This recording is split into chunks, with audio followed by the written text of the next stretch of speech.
मेरे प्यारे दोस्तों, आज मैं आपको तेनालीराम की एक और अच्छी सी कहानी सुनाने जा रही हूँ। अगर ये आपको कहानी अच्छी लगे तो आप इसे ज्यादा से ज्यादा लाइक और शेयर कीजिएगा और मेरे चैनल को सब्सक्राइब कर लीजिएगा। और अगर आप मुझे फेसबुक से देख रहे हैं तो मेरे पेज ज्ञान संग्रह को फॉलो कर लीजिएगा। तो आज की कहानी है अंतिम इच्छा। समय के साथ साथ राजा कृष्णदेव राय की माता बहुत वृद्ध हो गई थी। एक बार वह बहुत बीमार पड़ गईं। उन्हें लगा कि अब वे शीघ्र ही मर जाएंगी। उन्हें आम से बहुत लगाव था, इसलिए जीवन के अंतिम दिनों में वे आम दान करना चाहती थी। सो उन्होंने राजा से ब्राह्मणों को आमों को दान करने की इच्छा प्रकट की। वह समझती थी कि इस प्रकार दान करने से उन्हें स्वर्ग की प्राप्ति होगी। सो कुछ दिनों बाद राजा की माता अपनी अंतिम इच्छा की पूर्ति किए बिना ही मृत्यु को प्राप्त हो गईं। उनकी मृत्यु के बाद राजा ने सभी विद्वान ब्राह्मणों को बुलाया और अपनी माँ की अंतिम अपूर्ण इच्छा के बारे में बताया। कुछ देर तक चुप रहने के पश्चात ब्राह्मण बोले, यह तो बहुत ही बुरा हुआ महाराज। अंतिम इच्छा के पूरा न होने की दशा में तो उन्हें मुक्ति ही नहीं मिल सकती। वे प्रेत योनि में भटकती रहेंगी।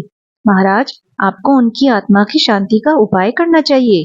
तब महाराज ने उनसे अपनी माता की अंतिम इच्छा की पूर्ति का उपाय पूछा।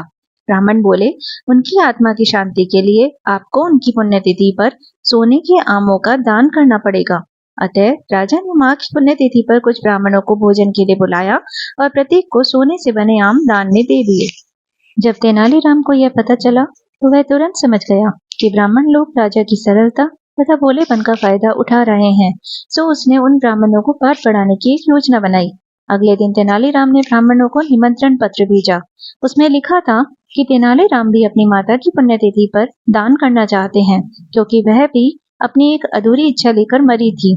जब से उसे पता चला है कि उसकी माँ की अंतिम इच्छा पूरी न होने के कारण प्रेत योनि में भटक रही होंगी, वह बहुत ही दुखी है और चाहता है कि जल्दी उसकी माँ की आत्मा को शांति मिले।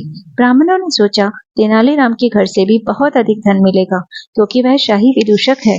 सभी ब्राह्मण निश्चित दिन तेनालीराम के घर पहुंच गए। ब्राह्मणों को स्वादिष्ट भोजन परोसा गया।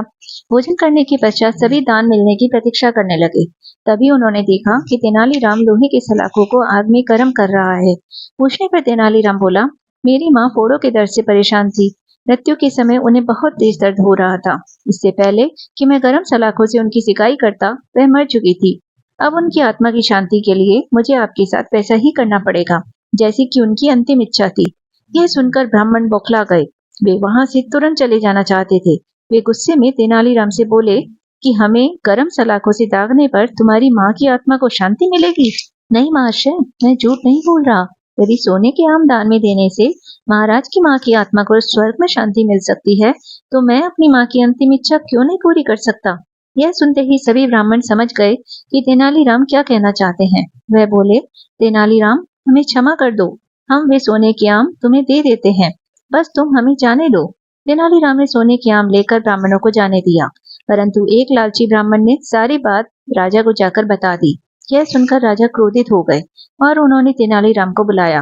वे बोले, तेनालीराम, यदि तुम्हें सोने के आम चाहिए थे तो मुझसे मांग लेते। तुम इतने लालची कैसे हो गए कि तुमने ब्राह्मणों से सोने के आम ले लिए। महाराज, मैं लालची नहीं हूँ, अपितु मैं तो उनके लालच की प्रवृत्ति को रोक रहा था। यदि वे आपकी माँ की पुण्यतिथि पर सोने के आम ग्रहण कर सकते हैं, तो मेरी माँ की पुण्यतिथि पर लोहे की गर्म सलाखें क्यों नहीं झेल सकते।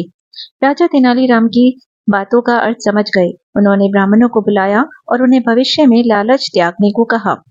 मेरे प्यारे दोस्तों, आपको यह कहानी कैसी लगी, आप मुझे कमेंट बॉक्स में जरूर बताइएगा।